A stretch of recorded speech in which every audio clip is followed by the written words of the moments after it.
4월달 셋째 일요일, 오늘 참 도량에 그 꽃이 만개를 했습니다. 겨우에 도승원의 꽃은 참 장엄하게 피었다, 이런 표현을 할 수 있을 정도로 아주 하얀색 일색 청정이라는 말이죠. 한 색깔의 청정이다. 흰색은 청정을 의미하죠. 우리는 그러한 그 화려한 여정도 아주 소박하고 아름다운 흰 꽃을 보면서 우리 마음도 저렇게 일색 청정을 이뤄야 되겠다, 이렇게 생각하는 것이 일색 청정의 깨끗한 꽃을 보면서 느껴야 할 것이라고 생각합니다. 좋은 계절, 세 번째, 셋째 일을 목표를 하도록 하겠습니다. 고향으로 가는 길. 추운 겨울을 지나가고 따뜻한 봄이 찾아왔네. 나무에 물 오르고 흙내음 풍돋다. 봄은 만물의 어머니, 내 마음은 고향이다. 세상을 살아가는 사람들, 고향 떠난 지 오래되어 돌아갈 길이 있었구나. 아득하게 느껴지는 마음의 고향, 어떻게 그 길을 찾아갈까? 그 길은 매우 순수하고 맑고 고요한 길. 나 또한 그곳에 가기 위해 일찍이 여기 왔다. 본래 고향 가는 길은 모든 산이 끊어진 곳. 우리 모두 그 길로 걸어가자. 오늘의 서식을 봄을 맞이해서 이 의미로 한번 생각해 봤습니다.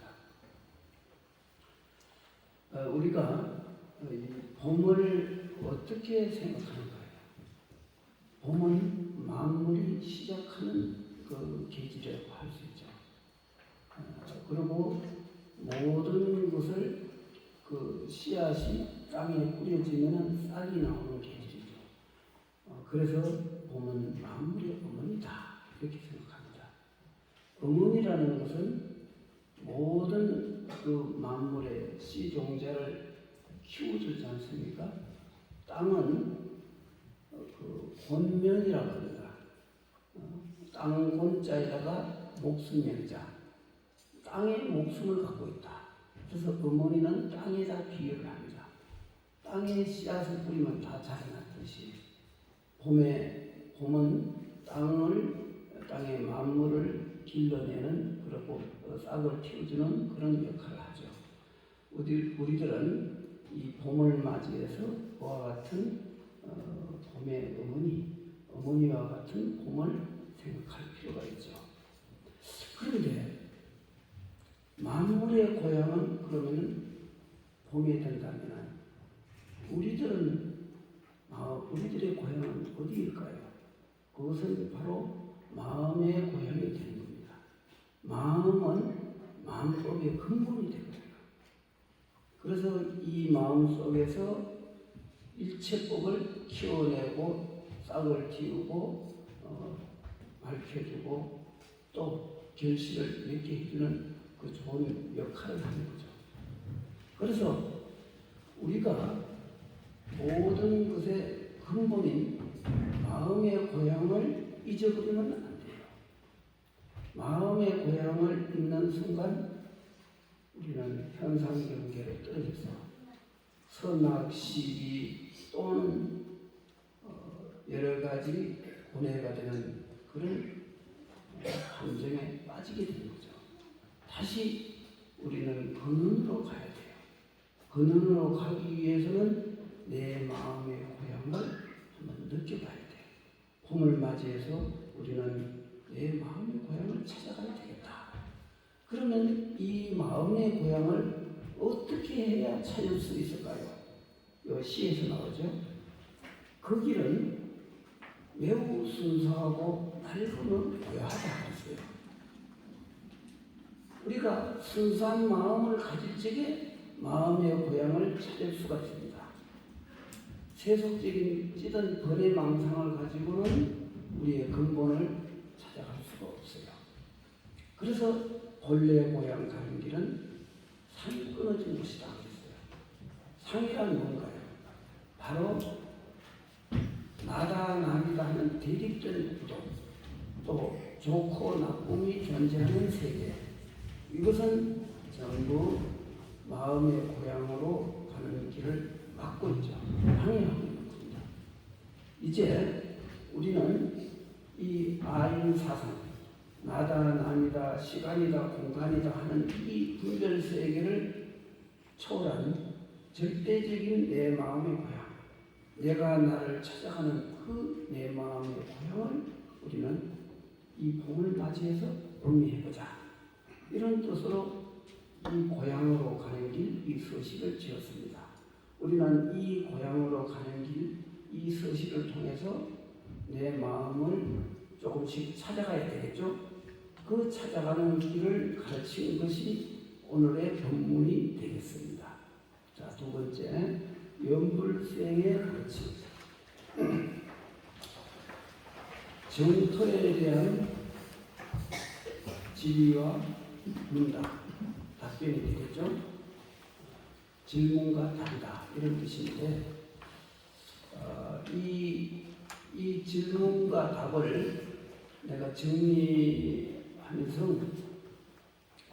가장 그 연불수행의 본질적인 문제, 그 깊은 뜻을 질문과 답을 통해서 잘 표현을 했습니다.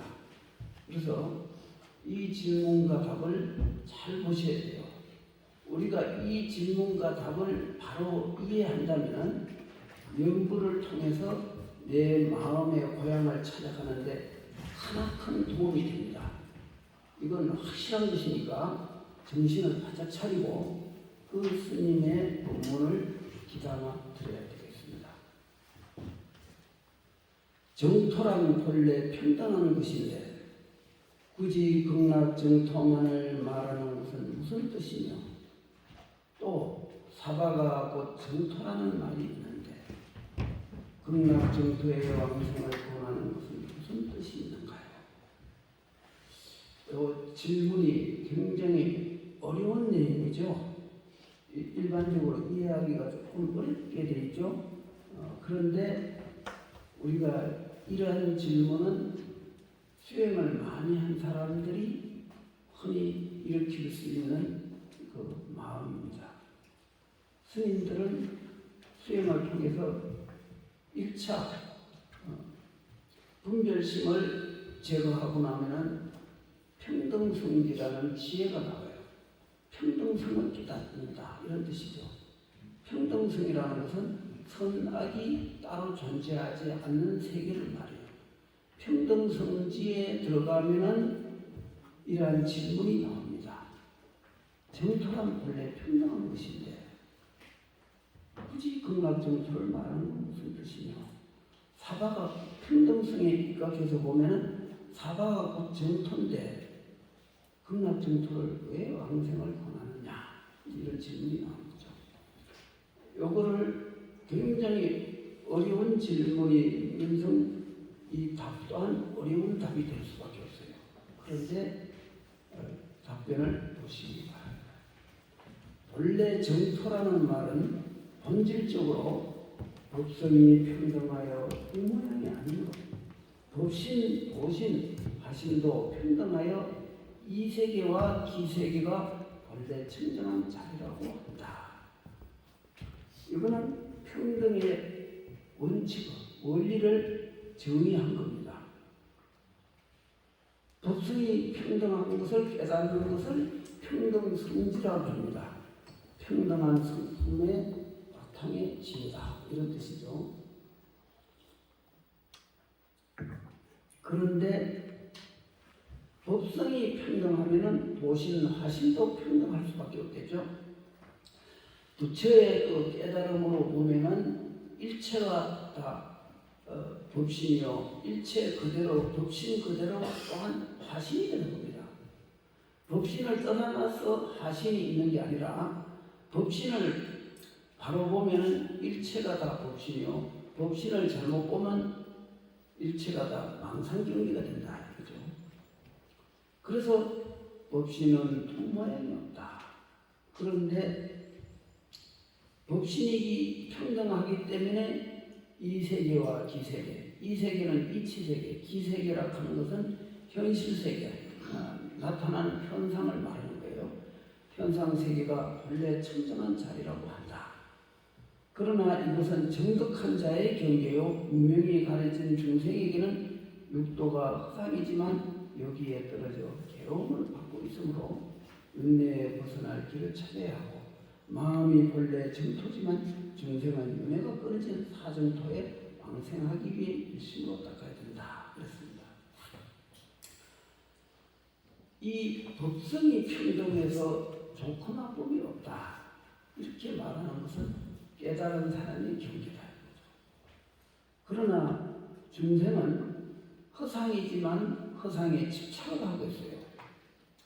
일체가 다 근본에서 보면 그것이 저녁 연기와 같고 그 간밤에 꿈과 같고는 그 꿈과 같고 곧 순간적으로 나타났다가 사라지는 하나의 허공에 나타난 허상의 꽃과 같은데, 이 허상적인 꽃을 집착하는 게 중생이란 말이죠.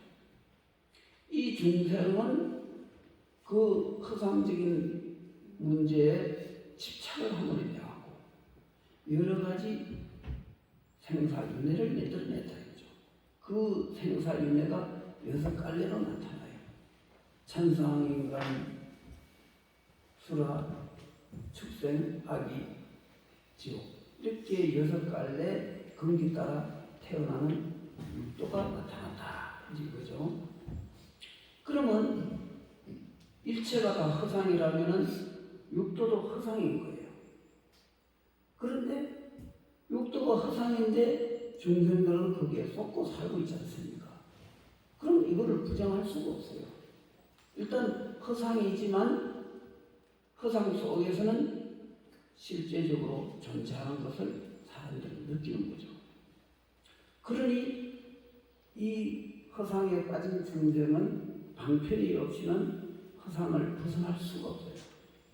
그래서 부처님께서 법성은 평등하지만 부처님의 흥락세계, 정토세계를 우리는 가지 않으면 안 된다. 왜? 거기 가지 않으면 이 사바세계, 험악한 세계에 떨어지니까. 사바세계에 떨어지면 어떻게 되는 겁니까? 고통을 받게 되죠. 그리고 삶이 고달프죠. 그리고 너무 육체적으로나 정신적으로 괴로움이 많이 생겨나요. 이 고통이 끊어진 절대적인 세계, 무명의 망상이 침범하지 못하는 세계를 정토라고 합니다. 우리는 정토 세계를 지향해야 돼요. 그런데 그 정토 세계를 지향하는데 아무 장애가 없어요. 우리가 열심히 한다면 다 갈 수가 있어요. 그런데 정토 세계를 가지 않으면은 허상 세계에 빠져서 세월을 낭비하게 되는 거죠. 그러니 기왕이면은 사바 세계보다는 정토에 태어나는 걸 발언하지 않을 수가 없다. 이게 정토가 생겨난 이유입니다.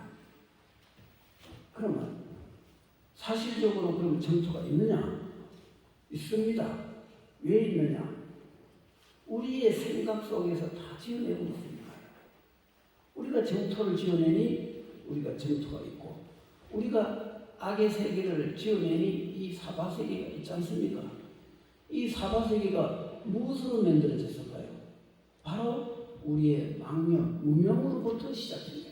무명으로부터 행이 나오고, 행으로부터 식이 나오고, 명색유기, 촉수, 생로병사, 이렇게 인생이 벌어지는 겁니다. 생로병사, 태어나면 늙고 병들고 죽어요. 이 생이 어떤 조건에 의해서 태어납니까? 생이 인연에 의해서 생겨나요. 아버지와 어머니가 결합을 하니 내가 태어나요. 이거를 부정할 수 있습니까? 허상이지만 있지 않습니까? 그러면 태어날 적에 아무 조건 없이 태어나는가요? 그건 아니잖아요. 분명히 사람이 있으면은 만물이 있고 지수화풍, 땅과 물과 불과 바람이 없으면 우리가 숨을 못 쉬잖아요. 호흡을 못하면 죽죠. 그래서 사람뿐만 아니고 만물이 다 그렇습니다. 공기가 없으면 저 달나라나 화성 같은 데는 공기가 없어요. 물도 없어요. 거기에 어떤 생명체가 살아갔습니까? 땅은 있으나 지수, 화풍 이 네 가지 원소가 갖춰지지 않으면 만물은 생겨날 수가 없는 거죠. 결국은 생로병사라는 것은 내가 지은 것이지만 내가 그 지은 무명의 업식에 의해서 지수, 화풍이 만들어지고 거기에 생로병사가 일어나는 거죠. 이거는 우주 철학과 과학과 통하는 말입니다. 그렇죠? 이거는 부처님이 말씀하신 거예요. 내가 한 말이 아니에요. 생명이 존재하기 위해서 그 업력에 의해서 지수, 화풍이 만들어지고 지수, 땅, 물, 불, 바람 네 가지 원소는 우주가 존재하는 기본 원리예요. 지수, 화풍만 갖춰지면 생명이 생겨나. 인간이 운명에 의해서 지수와 풍이 만들어지고 지수와 풍이 만들어짐으로 인간이 거기에 태어나서 생로병사라는 윤회를 받게 되는 거죠. 여기 인간만 태어나는가요? 자연과 생물과 물, 풀, 미생물 여러 가지 짐승들 다 생명체가 있는 것은 다 자랄 수가 있는 거죠. 불은 태양이 해야 됩니다. 태양이 그 따뜻한 기운을 받는 곳에 물이 있고 불이 있고 바람이 있고 땅이 있고 이러니 생명이 사는 거죠. 윤회는 바로 여기서 시작된 거죠. 그러면 지수화풍은 또 누가 만드느냐? 내가 만들었어요. 내가 만들고 여러분들이 만드는 거예요. 누가 어떤 절대자가 있어 만들었다? 그거는 있을 수 없어요. 누가 절대자가 만들었다면 절대자는 누가 만드는 절대자가 없어요. 그런 우주를 만드는 절대자는 있을 수가 없어요. 그건 철학적으로 과학적으로 하나도 안 맞는 말이에요. 그러면 내가 만들었다는 걸 어떻게 알 수 있냐? 우리가 생각을 일으키지 않습니다. 생각을 일으키면 그 생각이 에너지가 되고 기운이 되고 그게 물체가 만들어져요. 물체 생명체가 태어날 수 있는 조건을 만들어가는 거죠. 거기서 음양의 빛이가 나오고 음양이 나오니 생사, 나고 죽음이 일어난다. 그것이 인류와 만물이 존재하는 원리가 되는 거죠. 자, 그렇다면은 우리는 생각 속에서 이제 이 사바세계가 만들어졌다는 걸 분명히 알 수가 있어요. 이거는 약간의 과학과 철학과도 통하는 말입니다. 그러면은 이 세계가 인간의 문명으로부터 시작된 업식으로 만들어졌다면 정토세계 역시 우리의 원력과 맑은 색, 깨끗할 정자에다가 흑토자, 깨끗한 국토다 이런 뜻입니다. 정토라는 것은 왜 깨끗한가? 거기에는 이 물질이 없어요. 정신세계예요. 정신세계는 맑은 정신을 가진 자가 태어나는 곳이 정토예요. 그러니 우리가 일심으로 아미타불을 부르면은 그 아미타불 부르는 일심이 정토를 만들고 왜? 우리가 착한 생각을 하니까 예토, 더러운 예자, 흑토자, 더러운 국토가 생겨나죠. 사바세계를 예토라고 합니다. 더러운 예자, 한문으로 더러운 땅이 생겼다. 왜 더러우냐? 거기서는 번외 망상에 의해서 생겨났으니 더러운 국토다. 이렇게 되는 거죠. 그런데 깨끗한 생각을 하면 어떻게 됩니까? 깨끗한 국토가 되는 거죠. 그래서 우리 이 한마음에서 더러운 국토도 만들기도 하지만 깨끗한 국토도 만든다. 이제 그렇다면 정토를 누가 부정하겠습니까? 이와 같은 이치가 있는데 정토를 과연 부정할 수 있을까요? 더러운 건 인정하면서 왜 저 깨끗한 건 인정을 못하는가요? 이거는 더러움이 있어야 깨끗함이 있게 마련입니다. 그래서 우리는 맑은 생각을 가져야 된다. 맑은 생각을 어떻게 가지느냐? 일심으로 아미타불을 부르면 아미타불 그 명호 속에 깨끗한 마음을 갖게 되고 깨끗한 마음이 내 자성 아미타, 내 마음의 아미타를 만나게 돼요. 그 내 마음의 아미타불을 만날 적에 내가 나를 만나는 그 근본이 돼요. 우리는 지금 내가 내 자신을 모르고 살아요. 인류의 모든 불행은 내가 나를 모른다는 데서부터 시작해요. 이제 아미타불 연구를 통해서 내가 나를 만나야 돼요. 자신이 자신을 만나야 되는 거죠. 그죠? 우리 자신을 만나는 것은 이 세상에서 가장 중요한 일이에요. 그보다 더 중요한 건 이 세상에 없습니다. 나머지는 우리의 잘못된 생각, 탁한 생각, 어리석은 생각을 가짐으로 인해서 현상세가가 벌어졌어요. 그러니 우리 이 잘못된 마음이 우리의 본래심이 아니에요. 우리는 우리의 본래심을 진정한 나의 참모습을 찾아야 돼요. 그게 영원한 행복으로 가는 곳이고 그것이 내 마음의 고향으로 가는 길이다. 이렇게 내가 표현을 하는 거죠. 그렇다면 우리는 정토를 지어야 돼요. 깨끗한 국토를 지어야 돼요. 탁한 국토를, 예토를 지으면 안 돼요. 예토를 지으면 고통이 따릅니다. 그리고 잘못된 육체를 받게 되어 있어요. 그러나 정토를 지으면 우리는 참으로 행복하고 영원하고 진정한 내 자신을 만나는 그 마음의 고향으로 갈 수가 있는 거죠. 우리는 내 마음의 고향을 찾을 줄 알아야 돼요. 그래서 거기서 영원한 행복을 누릴 줄 알아야 돼요. 왜 우리는 행복을 누리지 못하고 불행에 치닫아야 되는가요?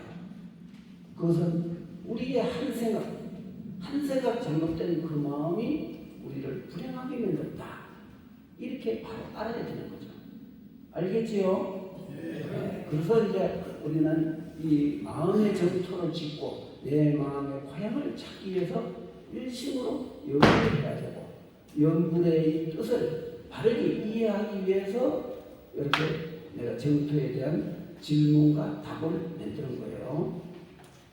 이어진 질문에 사바가 곧 정토라는 것은 이 정토를 말한다. 그러나 사정토라 하더라도 이 정토를 벗어나 따로 있는 건 아니다. 이 정토와 사정토를 구분한 것은 오직 중생을 인도하기 위함이기 때문이다. 비록 정토가 많으나 하나의 정토 속에 모든 불국토가 포함되어 있으므로 하나의 정토를 말하니 곧 모든 정토를 말한과 다름없다. 마치 맑은 하늘에 보름달이 백천 강물에 두 비추지만 보름달에는 그 모양이 없는 것과 같다. 이거를 내가 쓰고 나서 내가 스스로 감탄했어요. 야, 내가 이런 거를 쓸 수 있다니 참 신기하다. 이거 어디 경기에서 느꼈고 이건 아니야.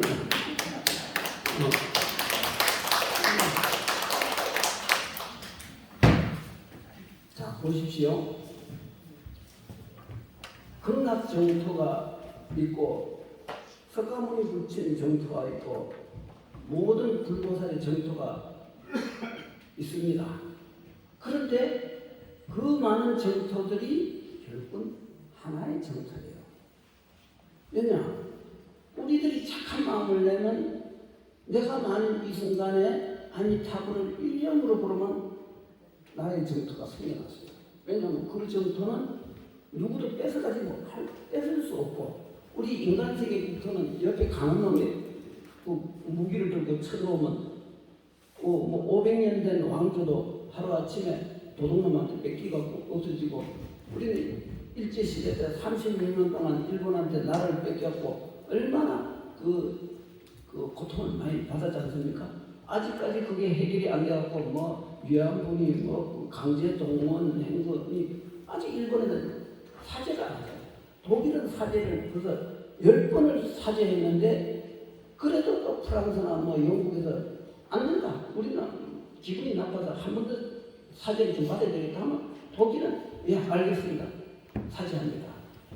나치 독일이 얼마나 그 700만 명 그 유태인을 이 학살을 낸 그 죄가 얼마나 큽니까? 예, 참여합니다. 절하라고 절하겠습니다. 10번이고 20번이고 참여하라고 참여했어요. 독일은 그때 우수한 민족이에요. 그런데 2차 대전을 같이 일으킨 일본은 죽어도 참여를 안 해요. 우리는 조선을 독립시켜준 그 언덕이었는데 감히 우리가 파리 인간인 그 조선에게 어떻게 참여할 수 있냐? 못하겠다. 그래갖고 국가의 보상은 해놓고 개인 보상은 안 하는 거예요. 그걸 지금 하라고 하는데 결국 끝까지 참여도 안 하고 보상도 안 하고 너희들이 보상하면 누가 보상해라. 우리는 못하겠다. 이 얼마나 불량하고 나쁜 놈들이에요.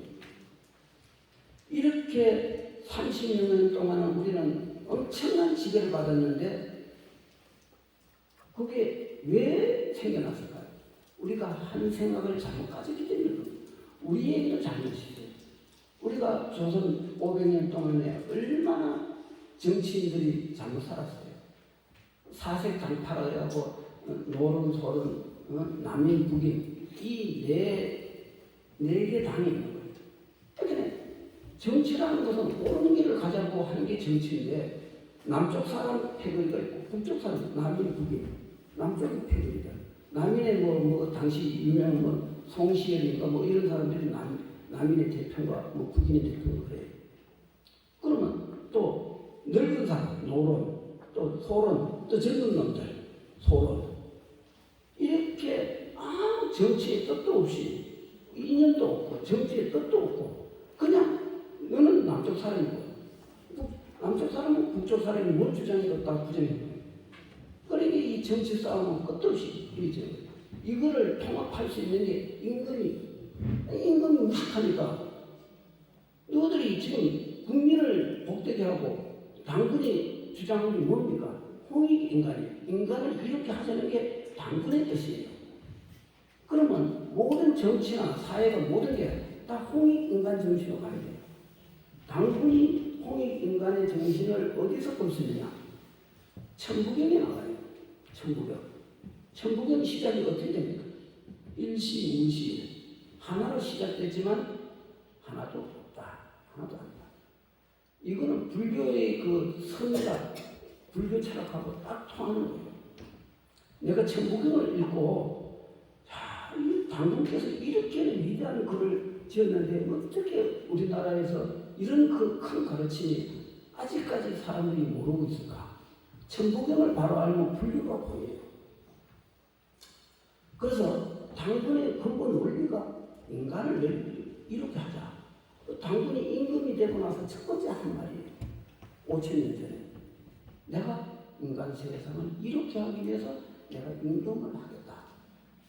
그리고 실질적으로 그렇게 그 홍익인간 정신으로 그 천년을 고조선 왕조가 됐는데 나중에 기자조선에게 뺏겼지만 어쨌든 천년을 유지했어요. 당군조선의 그 맥이 이어졌던 거죠.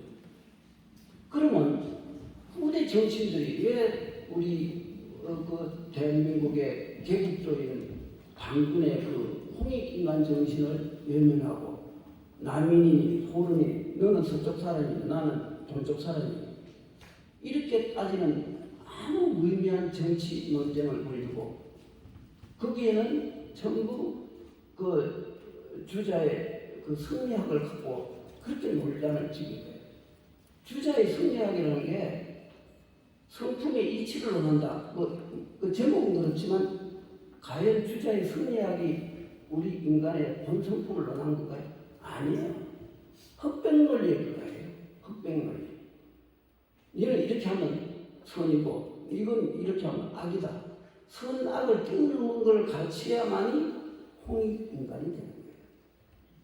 이 세상에서 선과 악을 논하고 옳고 그런 걸 그렇게 그니편 내편을 가려가면서 싸움박질하는 속에서 과연 인간의 홍익인간 정신을 발현할 수 있겠어요? 그건 불가능한 일입니다. 우리나라 지금 교육정책이 우리 동양대 총장님도 오셨는데 이 홍익인간 정신이 우리나라의 모든 교육정책의 근본이 돼야 돼요. 근데 그걸 안 가르치잖아요. 대학교에서도.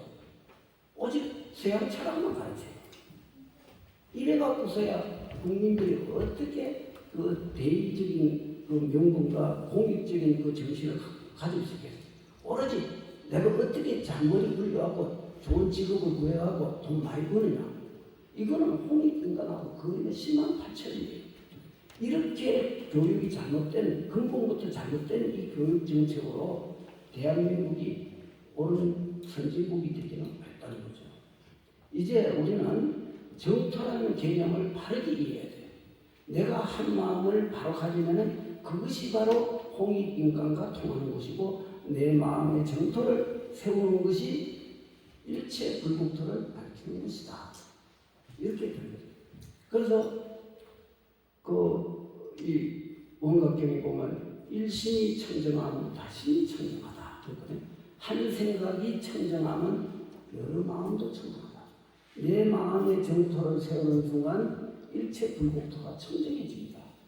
내 마음이 더러워지면 일체 불국토가 더러워져요. 거기서 보고들는 게 전부 고통뿐이에요. 어떻게 정토가 되겠습니까? 이제 정토를 여기서부터 세울 줄 알아야 돼요. 나는 여러분들이 정토를 세우게 하기 위해서 내 이 강의를 하는 거지, 내가 여기서 뭐 글이나 가르치고 지식이나 도와주려고 이런 강의 절대 안 합니다. 이런 강의를 하려면 내가 서울 가서 해야죠. 이 산중에서 하는 것은 바로 우리 마음속에 정토를 세우자 하는데 그 뜻이 있는 거예요. 알았지요? 네. 이 글이 참 잘 된 글입니다. 보십시오. 하나 속에 비록 정토가 많으나, 정토가 많지 않습니까? 석가모니들도 계시고 아미타불, 약사예reb을, 간센보살, 지장보살, 얼마나 정토가 많습니까? 그리고 우리 불자님들 가운데 일심으로 아미타불 부르는 사람은 그 사람의 정토가 이미 생겨난 거예요. 그러면 극락세계 팔공덕세의 연꽃이 하나 생겨난 거예요. 그 연꽃 속에 여러분들이 태어나게 되어 있어요. 바로 사정토와 이정토가 결합하는 거죠. 얼마나 멋있지 않습니까? 그러니까 정토가 여러 개 있어도 결국은 하나의 정토일 뿐이다. 마치 허공에 다른 보름달이 중천에 떠 있는데 백천강물에 동시에 비추지만 그 많은 백천강물의 달이 한 달로 된다. 한 달에서 벗어나지 않는다. 하나의 달이 백천만억 화신을 낮춘다. 이거죠. 이제 아시겠지요? 네. 자, 그렇다면은 또 두 번째 질문이 나옵니다. 그렇다면 다른 여러 부처님 명호를 불러도 무방할 텐데 굳이 아미타불만 부르게 하는 이유는 무엇 때문인가요? 여기 두 가지 의미가 있으니, 하나는 아미타불이라는 명자의 뜻에 모든 부처님과 일체 중생은 본래 면목 자리이므로 아미타불 한 번 연구를 할 때 나의 근본을 향하는 기분이 강렬하므로 아미타불 연구는 내가 나를 찾아가는 가장 빠른 길이라고 할 수 있다. 또 하나는 중생의 연구를 통해 바로 윤회를 벗어나 정토왕생을 하고 해탈을 이루게 되므로 아미타불 이 한 가지 연불에 전념하면 여러 방편을 닦는 것보다 더욱 효과적이라는 것이다. 본래 수행이란 한 법에 충실하면 모든 법도 통할 수 있기 때문에 중생은 처음부터 한 가지 길을 바르게 닦지 않으면 궁극에 나아갈 수 없으므로 여러 경전에서 일상삼매와 일행삼매를 가르쳤으며 이를 부단하게 수습하면 저절로 백천가지 삼매를 증득하게 된다고 설명했다. 그렇습니다. 이 아미타불 연불은 모든 연불 수행 가운데 근본입니다.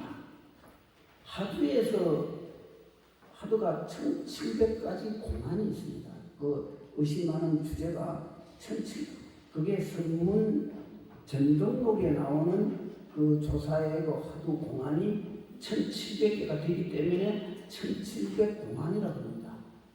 근데 화두를 하는 사람이 대표적으로 그 이목고 아니면은 무자 아니면 마상거, 정전백수자, 본래묘목 뭐 등등이 이렇게 몇 가지 화두가 있습니다.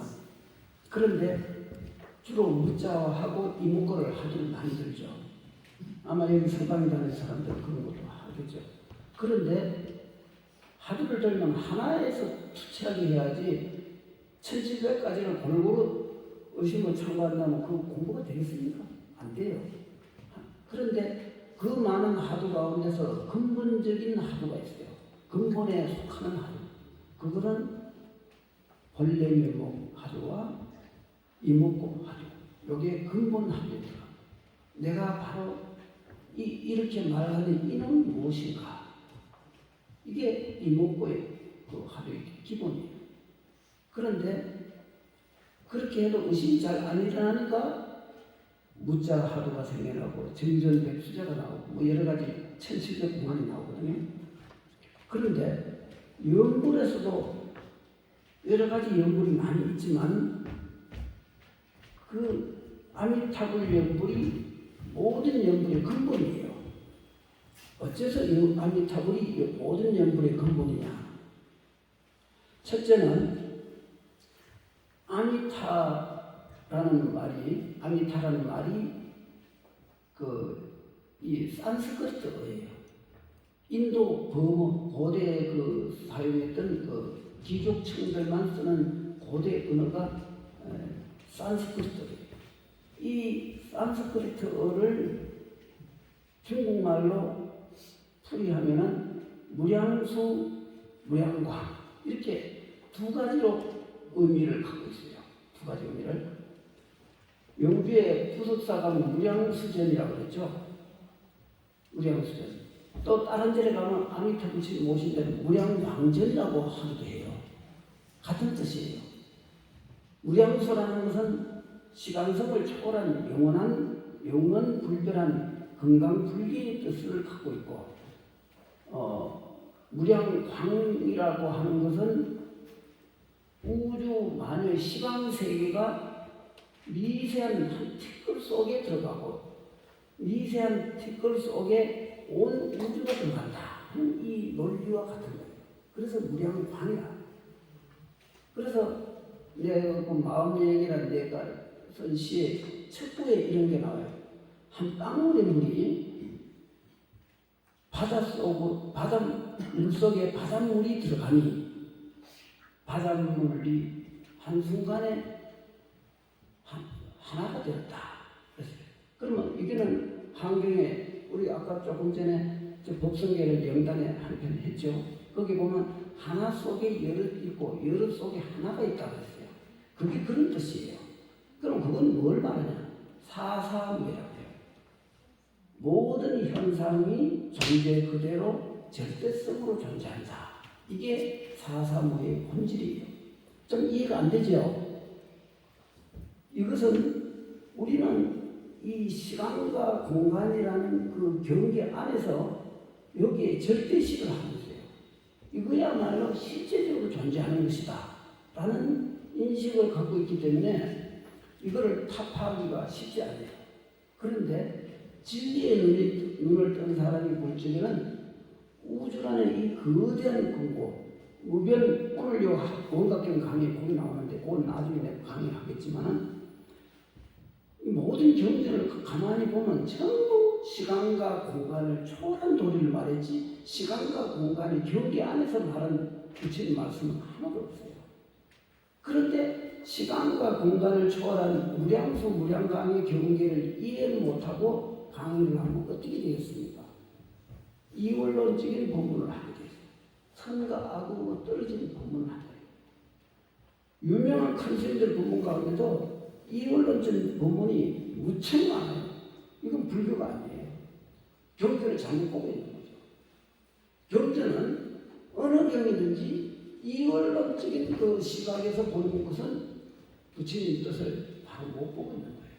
우리는 이 부처님의 말씀을 통해서 시간과 공간을 초월한 절대견의 불성짜리를 우리가 이해를 해야 돼요. 그걸 이해해야만이 오늘 이 스님 부분도 와닿을 수 있습니다. 안 그러면 너무 난해하다 이런 느낌을 가질 수 있습니다.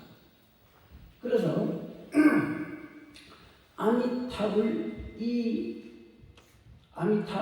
이 가르침 속에 그 명호 속에 시간을 초월했으니 무량수가 되는 거죠.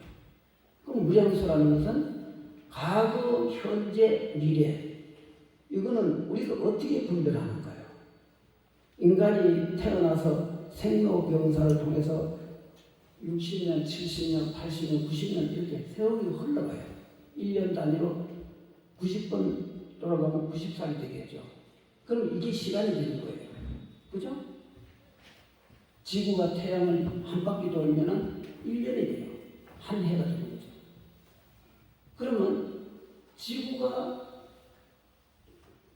태양을 한 바퀴 도는 걸 1년으로 계산한다면은 그러면 그 지구와 태양이 존재하고 있는 허공은 그럼 몇 년, 1년을 어떻게 계산할 건가요? 계산되겠습니까? 허공은 움직이는 게 없어요. 움직이는 건 바람이 움직이는 거지. 허공이 어떻게 움직입니까? 그죠? 움직이지 않는 이 허공을 무엇으로 시간을 측정할 수 있습니까? 한번 생각해봐요. 이건 과학적이에요. 과학적으로 충분히 답을 해야 돼요. 여기 과학자로서 내 말을 증명할 길이 없네. 그렇죠? 근데 만약 여기서 어떤 물리학자가 있으면 내가 한번 물어볼 거예요. 허공은 시간이 있습니까? 없습니까? 내가 이것도 한번 물어보고 싶어요. 허공에 시간이 없어요. 없는데 우리는 지금 시간이 있다고 느끼고 있잖아요.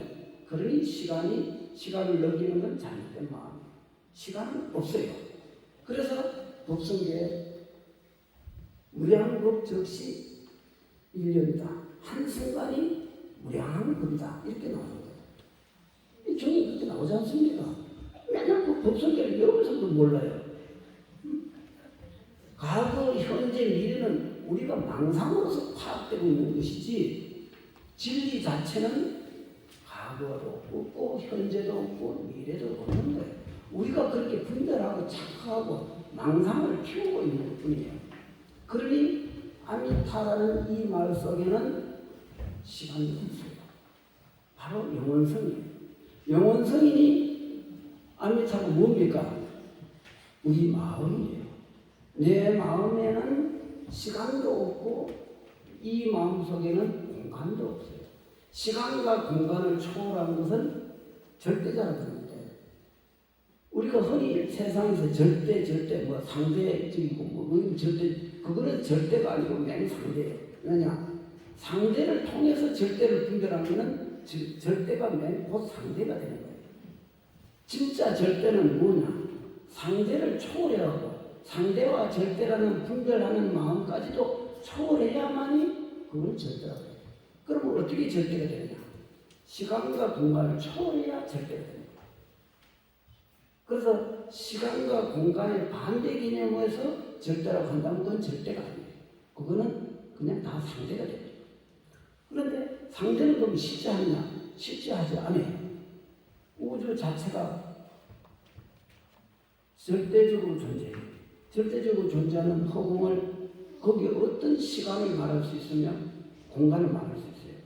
한번 공간을 우리 한번 따져봐요. 이 우주의 허공의 끝은 어디 있습니까? 한번 여기 답할 사람은 어디 있어요? 어떤 철학자도 어떤 과학자도 내 이 질문을 다 못해요. 허공의 끝은 어디입니까? 그러면 여기서 100억 광년이면 그 빛의 속도로 1억 년을 달려요. 빛의 1초에 지구를 7바퀴가 돌아요. 그게 그 어마어마한 인간의 모든 속도는 빛의 속도를 능가하는 속도는 이 세상에 존재할 수가 없어요. 빛의 속도를 넘어서는 그거는 빛을 넘어선 그 어떤 그 속도가 되기 때문에 인간이 감지할 수가 없는 세계. 그거는 그때부터는 4차원으로 들어가야 돼요. 4차원은 절대적인 속도를 유지해요. 예를 들어 내가 이 순간에 달을 생각하면 염속이라고 해요. 생각의 속도. 생각의 속도는 빛의 속도를 1000배, 1000배 넘었어요. 그런데 인간은 빛의 속도를 물리적인 힘으로는 빛의 속도를 능가할 수 없어요. 왜냐하면 1초에 지구를 7바퀴인가 도는데 그 속도를 무슨 재주로 따라잡아요. 그렇죠? 근데 염속은 그것보다 1000배, 1000배, 억배를 넘어설 수 있어요. 그러니 한 생각 속에 우주를 끝을 가고도 남아요. 왜냐하면 4차원이니까. 그런데 인간들은 과학자나 철학자들한테 허공의 끝이 어디 있습니까? 이렇게 언젠가 우리 여기 불자님들이 혹 과학자들, 유명한 과학자를 만나면 한번 물어봐요. 이 허공의 끝은 어디까지입니까? 몇 억 광년, 몇 백억 광년이라 한들, 몇 천억 광년이라 한들, 어쨌든 그 끝은 있을 거 아니에요. 끝 없죠. 무변허공이라고 했어요. 끝없는 허공이다 그랬어요. 그러니 과학자도 여기는 답을 못하게 되죠. 그죠? 그러니 이 공간이 아무리 크다 해도 이 마음을 벗어날 수는 없어요. 그래서 이 마음이 시간과 공간을 초월하는 것이라는 거예요. 이제 이해가 되죠? 우리는 이런 위대한 마음을 볼 줄 모르고 자꾸 현상세계에서 뭐 대단한 그냥 착각을 하는데 그거 우리가 볼 때는 아주 우스운 거예요. 하찮은 거예요. 이제 우리는 우리 마음의 소중함을 알아야 되고 이 마음에서 영원성을 찾아야 되고 이 마음속에 영원한 우주보다 더 넓은 공간성을 볼 줄 알아야 돼요. 그래야 우리는 이 현상세계 고통에서 벗어날 수 있는 길을 얻을 수가 있고 그 길을 가야만이 우리의 본래 마음의 고향으로 갈 수 있다. 여기 이제 오늘 이 영불 본문의 핵심인 겁니다. 알았죠? 네. 자, 그러면 여기서 한 모양 산내라는 모든 것을 내려놓고 어디 아미타불 이 넉자에 전념하여 다른 생각 없이 연불하는 것이고 이런 산대란 연불수행에 전념하여 다른 잡념이 없이 수행하는 것이다. 이렇게 오래도록 닦으면 저절로 염력이 수승하여 흐트러지지 않으므로 임종시 정토에 왕성한다. 그랬어요. 이 말은 우리가 정토를 짓는데 두 가지 마음으로는 정토를 못 지어요. 그렇죠? 두 가지 마음은 뭡니까? 생사윤회예요. 그러니 생사윤회심을 가지고 정토를 지을 수 없다. 정토는 오직 한 마음이라 해요. 한 마음은 무슨 마음이냐? 아미타불 연불하는 그 일념이 돼야 정토가 생겨난다는 거죠. 이제 우리는 일심연불로서 우리 각자 내 마음의 정토를 만들어야 극락세계 아미타불 부처님의 정토하고 한덩어리가 돼서 정토에 왕성할 수가 있습니다. 그런 뜻입니다. 자, 이제 원각경 전번에 제1장을 했고 이번엔 제2장입니다. 보현보살이 부처님께 질문을 했어요. 만일 중생들의 몸과 마음이 환이라면 어떻게 환을 가지고 환을 닦으라 하십니까? 만일 일체가 환이라면 환에는 마음이 없는데 누가 수행하면 무엇을 정득한다는 것입니까? 그리고 모든 중생이 수행하지 않으면 항상 환에서 벗어날 수 없는데 어떻게 망상심을 가지고 해탈할 수 있겠습니까? 그렇습니다. 조금 굉장히 어려운 질문을 한 거예요. 그 보현보살 같은 그 큰 부처님과 같은 보살이 부처님한테 질문을 했는데 뭐 시시한 거 질문했겠습니까? 상당히 그 철학적이고 난해한 질문을 한 거예요. 나는 이거를 보고 부처님의 답변을 보기 전에 나라면 여기 대해서 어떻게 대답을 해야 될까를 고민해보니까 막막하더라고요. 야, 이런 질문에 어떻게 답을 할 수가 있지? 그래서 내가 이 보현보살의 그 거룩한 질문을 바르게 이해한다는 건 대단한 그 지혜라고 봐야 돼요. 자, 보세요. 중생들의 몸과 마음이 환인데 어떻게 이 환을 가지고 또 한 헛개비를 가지고 헛개비를 물을 닦아가는 겁니까? 한번 생각해 보세요. 그 참 말이 굉장히 우리가 심각하게 생각할 수 있잖아요. 우리가 인간이 헛개비라 하는데 이 헛개비를 가지고 어떻게 헛개비에서 물을 닦아가느냐 이거예요. 그리고 헛개비는 본래 청정심이 없는데 그럼 그 헛개비가 무엇을 수행하고 뭘 정득할 게 뭐가 있습니까? 이것도 참 답하기가 아주 곤란한 거예요. 그 다음에 수행하지 않으면 우리는 이 허상에서 벗어날 수 없는데 그러면 어떻게 이런 망상심을 가지고 해탈의 세계에 들어갈 수 있냐 하는 걸 질문한 거예요. 이제 부처님 답변을 보세요. 선남자야, 일체 중생들이 느끼는 모든 현상은 본래 부처 성품에서 나왔다. 그것은 마치 허공에 나타난 망한 꽃이 허공에서 사라졌다고 해서 허공이 없어지는 것이 아니든 공성은 소멸되지 않느니라. 근데 여기서 없어지는 요거를 내가 뒤에 보니까 조금 수정해야 되겠다. 없는 것이 아니다. 이렇게 하는 게 더 이해가 좀 쉬워요. 마찬가지로 중생들의 허망한 마음도 한에 의해서 생멸하나 그 근본은 불멸이다. 중생들은 한에 의지하여 깨달음을 말하기 때문에 그건 역시 한일 뿐이다. 그러므로 이 모든 한의 경계가 사라져야 진리라 하느니라. 여기에서 이제 부처님의 답변이 뭐냐면은 환을 가지고 환을 닦으라는 게 아니라 그 한이 허공의 꽃에다 비교를 한 거죠. 허공의 꽃이 사라졌다고 해서 허공은 없어지는 게 아니듯이 우리의 본성, 공성이라는 것은 소멸하지 않는데 그렇기 때문에 중생들이 허망한 마음도 한에 의해서 생멸하지만은 그 공성은 분멸이라 하죠. 그 부분은 분멸이다. 그래서 이 환의 경계를 제거하기 위한 최소한의 수행을 해야 된다. 그것이 연불이다. 그 뜻이에요. 이렇게 이해하시면 됩니다. 우리는 수행이라는 것은 환이라는 그 잘못된 경계를 소멸하기 위해서 수행을 하는 것이지 환에서 뭔가를 깨달음을 얻어가고 이 헛개비 속에서 뭔가 진리를 구하려고 하는 건 아니다. 그 질문에 대한 답을 이렇게 하는 겁니다. 이 답이 가장 정확한 답이고 이렇게 이해를 하지 않으면 우리가 환에서 어떻게 벗어날 수 있겠어요? 그죠? 자, 그 다음에 선남자의 모든 중생이 일체 경계 흠한 경계를 멀리 떠나야 하는데 만일 아무것도 유일과 없음을 정득하면 곧 모든 환이 소멸된다. 이것도 굉장히 중요한 말인데 아무것도 떠날 것이 없다는 것을 정득하면 모든 것이 소멸된다고 했어요. 환을 소멸하는 방법을 말한 거예요. 그러면 떠날 게 없음을 정득한다. 이건 뭐겠어요? 환이, 이거 잘 들으셔야 돼요. 이거 굉장히 중요한 얘기예요. 환이, 환이라는 것은 헛개비 한자예요. 이 헛개비인 줄 인식만 하면 된다. 인식만 하면 헛개비는 없어져 버린다.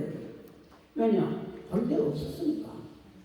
본래 없는 걸 우리가 지금 착각하고 있는 거예요. 이 착각을 없애면은 헛개비는 본래 없었으니까. 본래 없는 거를 우리가 걱정할 게 뭐가 있어요? 그잖아요. 없으니까 그것은 실체하지 않는다는 사실을 아는 순간 헛개비는 사라진다. 그것을 정덕이라고 표현하는데 왜 정덕이라고 했느냐? 우리가 이거 지금 알고 있지만 뭐 와닿지 않잖아요. 그래서 닦아야 된다. 닦아서 내 마음속에 그 번뇌 망상의 미혹에서 벗어나야만이 환이라는 것을 깨우치게 돼요.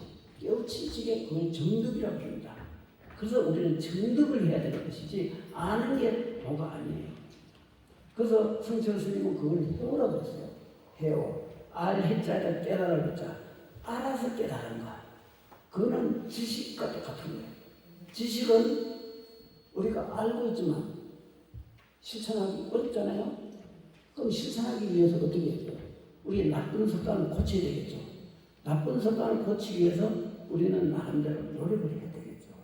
노력하는 게 수행이라고 하는 거죠. 수행을 해서 나쁜 것을 고치려고 노력하지 않아도 고쳐질 지게. 그게 바로 정덕이에요. 그걸 바로 도라고 할 수 있습니다. 도는 불구자적이라 구하지 않아도 제거하려고 안 해도 저절로 갖춰져 있다는 사실을 명백하게 아는 단계가 정덕이에요.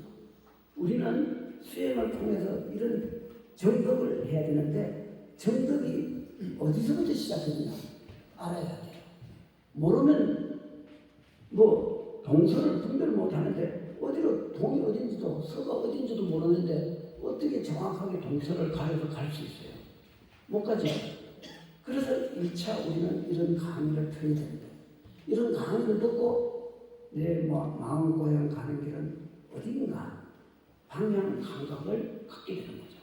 방향 감각을 갖게 되면 그 어느 방향으로 갈 수가 있습니다.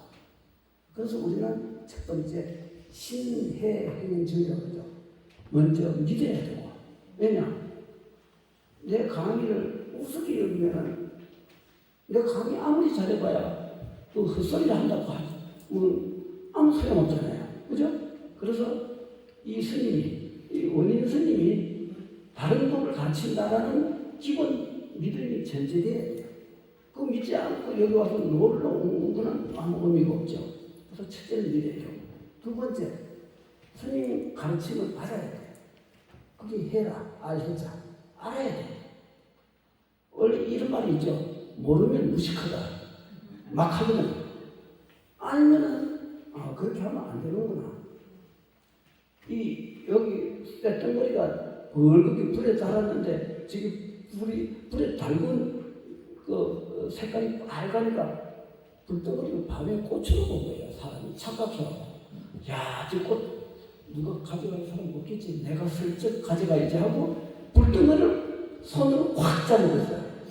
잡는 순간 손을 대버린 거죠. 그러면 그게 뭐예요?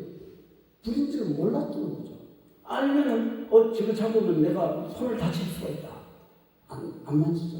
가져가는데 안 가져. 그거 내 말을 놓고 가져가는 거예요. 이렇게 됩니다. 그래서 믿음과 그 다음에 아는 것, 이건 참 중요합니다. 아는 것이 바르게 알아야 돼. 잘못 알면은 불덩어리를 먹는 거로 생각하면 또 그것도 큰일 나죠. 그러니까 불을 불러보고 물을 물러볼 줄 아는 지혜가 있어야 돼요. 지금 사람들은 어떻습니까? 불을 물러보고 반대로 알고 있어요.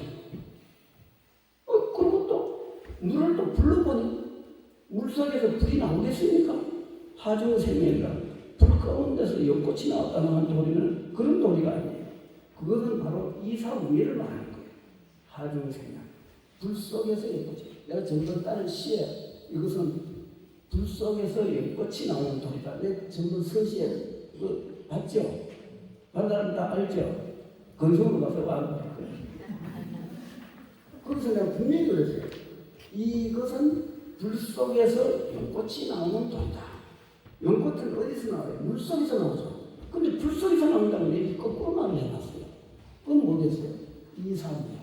이치와 현실이 원흉무하다. 이미 물과 불이 둘이 아닌 단계가 된 거죠. 그러면 불 속에서 연꽃을 피울 수 있어요. 엄청난 건데 내가 시로 간단해지면 우습게 봤을 거예요. 그게 그 깊은 도리가 있는 거예요.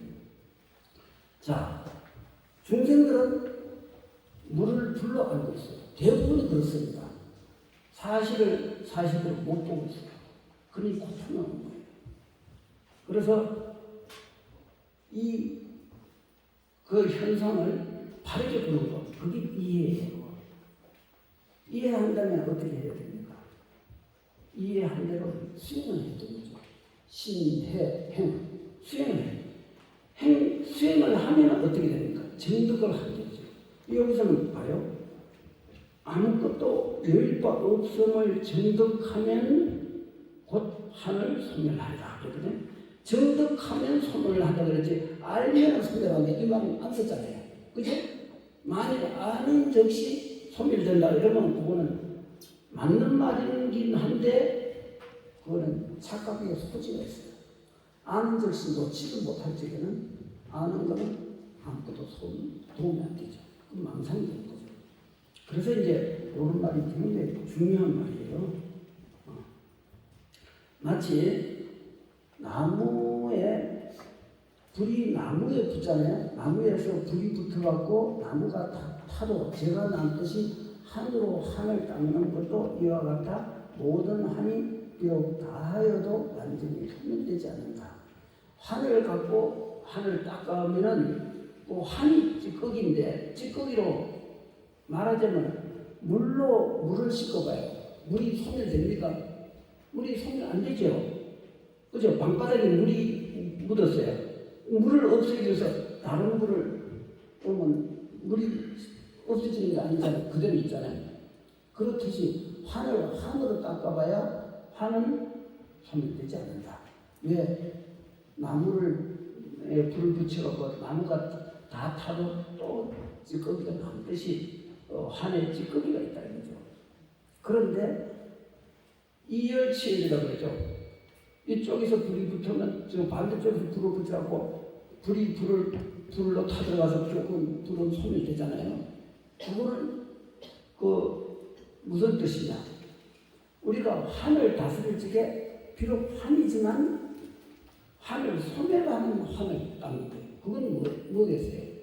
아미타불 연구를 통해서 우리의 그 마음속에 헛개비, 마음의 업장을 소멸해갖고 결국 연불로서 정토를 이룬다. 이거는 불이 불로서 꺼버리는 것과 똑같은 원리다. 이렇게 이해하시면 됩니다.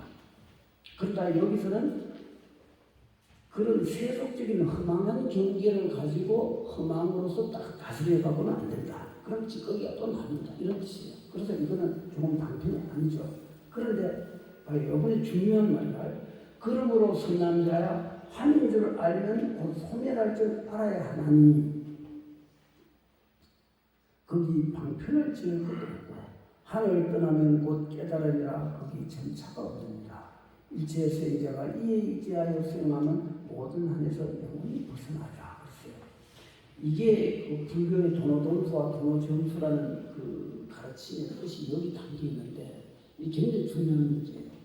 한인 줄 알면 곧 소멸할 줄 알아야 하나니 이거는 옛날에 소를 때려잡는 백정이 있어요. 그 옛날 그 백정이라는 직업이 제일 죄가 많은 직업이고 왜냐하면 순수하고 소가 언제 나는 인간에게 고기를 위해서 태어난 존재다라고 생각하는 소가 있습니까? 없지요. 그것도 먹고 살기 위해서 존재하는 거예요. 그런데 인간에 의해서 살육을 당하고 백정이 소를 잡을 적에 그 망치로 소 대가리를 내리쳐갖고 완전히 그 소가 한 방에 쓰러지면 그거는 아주 정통을 잘 치고 한 두세 번 쳐갖고 겨우 쓰러뜨리면 그건 실력 없는 사람이에요. 그런데 어느 한 백정은 이 망치를 100발 백중이다. 100번 치면 100마리 소를 잡을 수 있어요. 대단한 실력이죠. 그죠? 전국을 찌르는 거죠. 말하자면 급소를 제대로 쳐갖고 바로 단순히 제압해버리는 거죠. 그런 소 잡는 백정이 부처님 법문을 듣고 단숨에 무생을 깨달았어요. 무생이란 말은 없을 무죄자 날생자 태어남이 없는 그 사실 무생이지. 그래서 흔히 절에서는 스님이 부르는 시를 무생가라고 해요. 남이 없는 노래다. 내가 옛날에 쓴 시 제목이 무생가를 부르니 내 시 빠진 적도 있죠. 그래서 어떤 스님이 과연 스님 시가 무생가가 될 수 있습니까? 그걸 내게 물으면 어떡하나. 아, 내가 시 제목을 그렇게 달았는데 그걸 내한테 물으면 스님이 직접 그 시를 보고 이게 내용이 무생각가 되는지 아닌지는 스님이 그 시를 보고 읽고 판단해라. 거기서 판단이 그게 인정 못하거들라 내한테 따져라. 그럼 내가 거기 답하겠다. 내가 그랬죠. 읽지도 않고 제목 갖고 내한테 시비 걸면 나는 거기 답 안 하겠다. 내가 그랬죠. 무생이라는 것은 남이 없는 것이다. 즉 무생법인이란 말이에요. 남이 없는 진리를 인가했다. 부처님은 남이 없는 진리를 인가한 제자가 1200제자예요. 거기 대표적이가 가섭, 아란, 사리불, 목련, 그런 여러 가지 10대 제자와 1200제자들을 아라한으로 인정을 했어요. 아라한이라는 것은 무생을 정득한 것을 인정한 거예요. 남이 없는 이치를 깨달았다는 걸 인정한 거예요. 그러면 아라한이 되는 거예요. 그래서 1200 아라한인 거죠. 이 백정이 그 스님의 무생의 이치를 설하는 법문을 듣고 바로 그냥 그 흉악한 백정이 깨달았을 거예요. 깨닫고 나서 칼을 내던지고 바로 머리를 깎고 스님이 된 것입니다. 도인이 된 거죠. 그러면 이건 어떻습니까? 그럼 바로 여기 이게 바로 그 뜻이에요. 선남자야. 환인 줄 알면 곧 소멸할 줄 알아야 하나니. 이게 바로 백정이 부처님의 진리를 듣고 한순간에 진리를 깨달았고 백정이라는 직업을 내던지고 출가해줬다는 그 사실. 이게 바로 무생을 듣고 깨달음을 얻은 거죠. 근데 오늘 우리 불자들 아무리 스님이 무생을 막 종이토록 이야기해도 들을 것만큼도 이해하기 좀 어렵잖아요. 그건 전생에 안 닦아서 그러니 누구를 탓하겠어요. 나도 안 닦았고 스님이 불자도 안 닦아서 그러니까. 그렇죠. 닦은 사람은 한순간에 깨달음을 얻습니다. 그거는 본인이 수행했으니까 그렇게 되는 거죠. 그래서 우리는 열심히 닦아야 돼요. 거기에 그렇게 깨닫는데 거기 무슨 백정이 거기에 어떤 방편이 있었습니까? 방편 없어요. 듣는 순간 깨달아서 바로 부처가 되어버린대. 무생법인을 일하는데 무슨 방편이 있어요? 이거를 돈수라고 해요. 바로 깨달아서 그 순간에 뇌명체 안카발이 다 밝아졌다. 평균 성철스님께서 주장한 뇌명체 그것이 이제 오매일력 뇌명체 이게 바로 돈수의 돈이에요. 우리는 그 경지에 가지 못했다면은 우리 부단히 노력해야죠. 우리 불자들 나무아미타불 이 연불 일념 속에 무생의 도리가 있다는 걸 아셔야 돼요. 아미타불 연불이 바로 시간과 공간을 초월한 도리, 이건 무생이 아니겠어요? 그러니 이 아미타불 연불을 일심으로 해야 돼요. 다른 방편은 구할 게 없어요. 이 방편 하나에서 모든 환을 초월할 수 있는 길이 있다는 걸 아셔야 합니다. 그러면은 이에 의지하여 수행하면 모든 환에서 벗어날 수 있다. 그렇습니다. 우리는 이렇게 이해하시면 되겠습니다. 그 다음에 조금 2시 15분인데 그래도 요거 내가 교재를 만들어 다 해야 되겠죠? 조금 남았으니까 빨리 끝내겠습니다.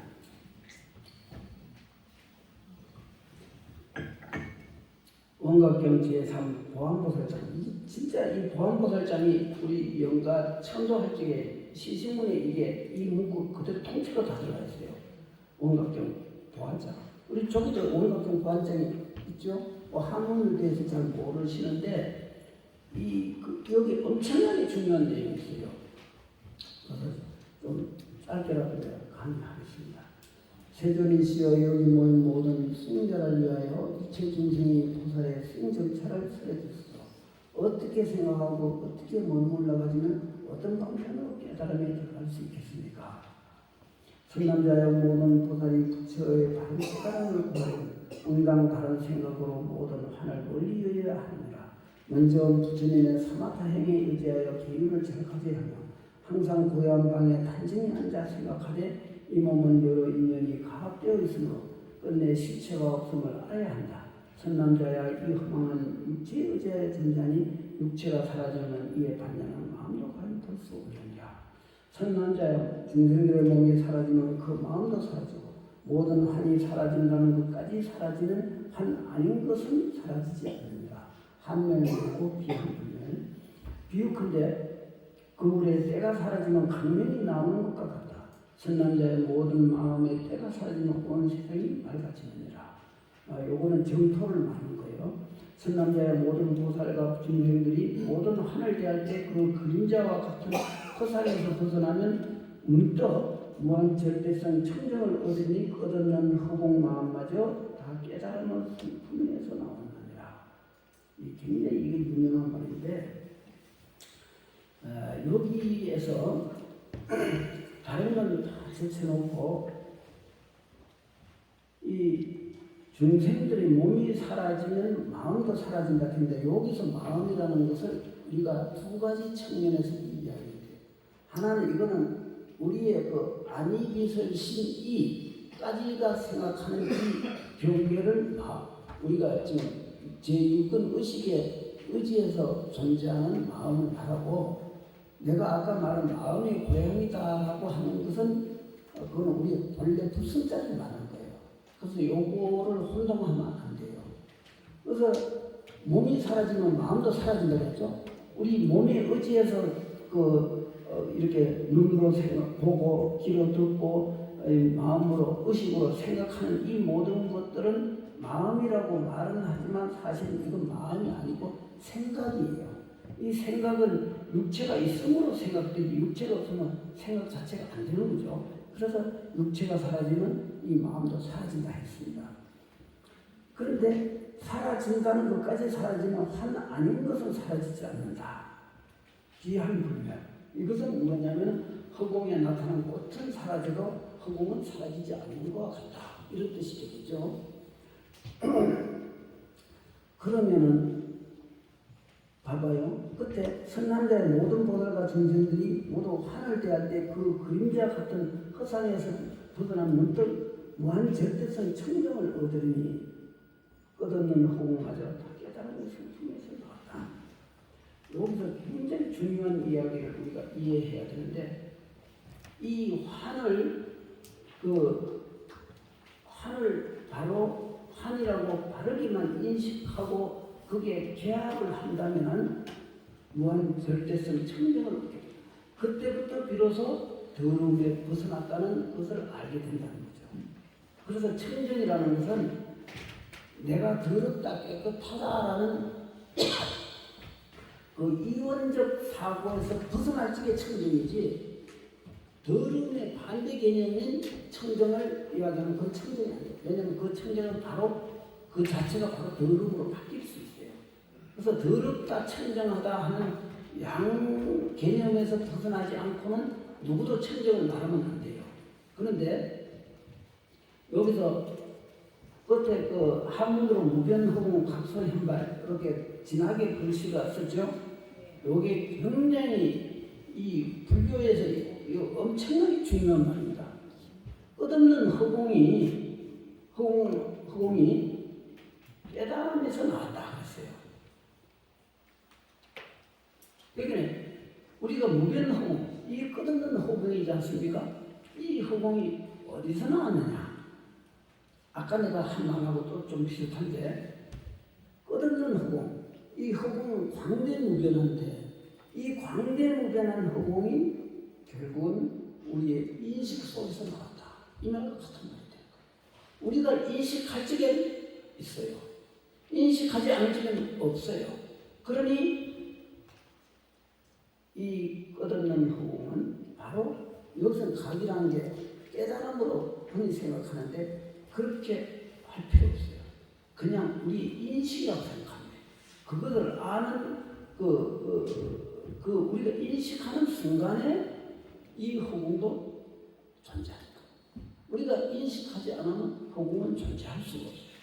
그러니 끝없는 허공이 대단한 것 같아도 우리의 그 마음을 벗어나지 않는 거죠. 그래서 결국은 허공을 낳은 게 누가 낳았어요? 우리 마음이 낳은 거예요. 마음이 났으니 깨달으면서 현발 나타나는 것이다. 이렇게 표현하는 거예요. 이거 굉장히 유명한 말입니다. 이거 이렇게 지금 내가 오늘 말한 걸 바르게 인식하면 여러분들은 어마어마한 불교의 진리를 오늘 깨달은 거예요. 이거 이렇게 강의하는 사람 별로 드물 거예요. 이거 굉장히 중요한 얘기예요. 조선시대 때 어떤 큰 스님이 법상우에 가서 이걸 거꾸로 해석한 거예요. 원각경 강의를 합니다. 뭐라고 해석했느냐? 무변 허공에서, 끝없는 허공에서 깨달음이 나왔다. 이렇게 가. 이건 내가 아까 말한 거 아주 다르죠? 그때 성격이 있었어요. 선방 안목이 열리는 성격이 있었어요. 그걸 듣고, 그러면은 무변 허공에서 깨달음이 나왔으면 스님은 어디서 나왔습니까? 이렇게 대답을 못했어요. 그러니까 이런 거꾸로 된 강의를 해서 되겠습니까? 하고 왁 하고 소리를 질렀어요. 그 법상에서 굴러떨어져 갖고 다쳤어요. 크게 다쳤어요. 그 법사가 높은 법자에서 강의하다가 그 수자의 그 한마디에 잽도 못 쏘고 굴러떨어진 거죠. 법상이 높잖아요. 그죠? 한 1m는 되죠. 그 1m에서 바닥으로 굴러떨어진 거. 얼마나 놀랐는지. 이게 굉장히 어마어마한 말이에요. 법을 잘못 쓰면 진짜 살아서 지옥 갈 수도 있어요. 잘못한 죄가 엄청 큽니다. 허공이라는 것은, 그런데 또 중간에 좀 소위 깨쳤다고 하는 한 40년 전에, 3, 40년 전에 어떤 그 법사가, 내가 지금 기억은 안 나는데, 어떤 공부해갖고 뭐 소위 깨쳤다고 하는 법사가 그 원각경 강의를 한 책을 그때 전국 선방에 다 돌렸는데 나도 그 책을 한번 봤어요. 그래서 이 부분이 제일 중요하니까 그걸 딱 보니까 이 사람은 뭐라고 했느냐면 허공과 깨달음이 둘이 아니다 그랬어요. 근데 요거는 반은 맞고 반은 틀린 말이에요. 그런데 이 말을 또 어느 큰 스님이 그 말을 인용해갖고 이 허공과 깨달음이 둘이 아니라고 했으니 다른 거는 볼 것 없이 다 원각경 강의가 잘 됐다는 걸 내가 인정합니다 하고 어느 큰 스님이 거기서 서문까지 달아줬어요. 내가 그거를 보고 내가 그거를 그때는 아직 내가 나이가 어려갖고 그 내용을 깊이 인식을 잘 못했어요. 그런가? 이러고 이 정강선, 저 인천영화사 정강스님도 이 본문 아까 말한 대로 월봉 스님이 조선시대 그 스님이 이 무변허공 각설말을 잘못 강의하고 법상에서 굴러떨어졌다는 그 내용은 내가 정강스님 본문에서 들었어요. 그랬는데 그 뒤에 그 어떤 법사가 그렇게 쓰는데 뒤에 내가 그 책을 선물 받은 책을 그대로 갖고 있다가 내가 30이 넘어서 공부에 겨체를 좀 이루고 난 뒤에 내가 다시 보니까 이건 잘못된 말인 거예요. 그건 그렇게 말하면 안 돼요. 왜 이 말이 잘못됐느냐면은 허공을가 깨달음이 둘이 아니라 하는 것은 어떤 차원에서 봐야 되느냐면은 중생과 부처가 둘이 아니다. 이런 말 들어봤죠? 그리고 유와 무가 둘이 아니다. 이런 말 들어봤죠? 그런 차원에서는 맞아요. 그런데 여기서 원각경에서 말하는 이 뜻은 그런 뜻이 아니에요.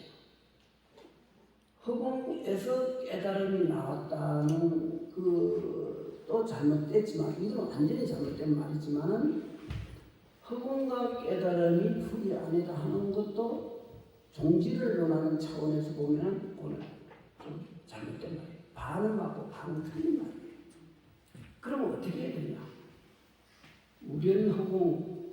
무변허공이 끝없는 이 허공이 깨달음에서 나왔다. 이렇게 해야 돼. 그래야 돼. 그 말은 무슨 말이냐? 내가 아까 말했죠. 허공이 깨달음이 하는 게 다 우리 인식 속에서 존재하는 것이다. 우리가 인식을 떠나면은 그 인식을 떠난 즉시 유와 상대 모든 개념에서 벗어난 적극을 우리의 그 마음자리로 들어갔기 때문에 그 마음자리에서 오는 이 진리는 이 허공이 깨달음이다 이렇게 보는 게 아니라 바로 이 거대한 허공도 우리 인식 속에서만 존재한다. 깨달음에서부터 나온 것이다. 허공이라는 말 자체도 우리의 그 깨달음에서부터 나온 것이지 깨달음이 허공에서 나왔다 이러면 안 되는 거죠. 그러면 이게 다 틀린 말이에요. 그리고 허공을 인식한 듯 인정한 듯한 표현을 쓰면 안 돼요. 마치 중생을 인정하고 부처도 인정하는데 부처와 중생이 둘이 아니다 하면 안 되듯이 이걸 인정하는 상태가 아니라 부처니 중생이라는 그 분별심마저 초월한 자리가 바로 부처라는 거죠. 우리는 이렇게 이해해야 돼요. 이게 굉장히 중요한 이야기입니다. 어디 쉽게 들을 수 있는 말이 아니니까 이거를 잘 아셔야 돼요. 알았죠? 네. 오늘 강의는 이걸로 마치겠습니다. 준비하십시오.